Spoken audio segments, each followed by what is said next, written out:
شیخ خودم. خیابون 5 کیانپارس اهوازیم با یه چیز خیلی نریز.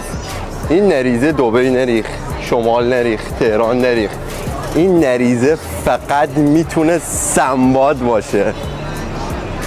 تو پارچمون بستنی داریم، قهوه، چین، کنجد بوداده شوشتر، نارگیل پرچرب، گردو، آمه سنتی چرچیل، فورت پسته، رطب برهی آبادان، طلای خوزستان اینه. مغز پسته درجه 1. این هم از مکمل کار.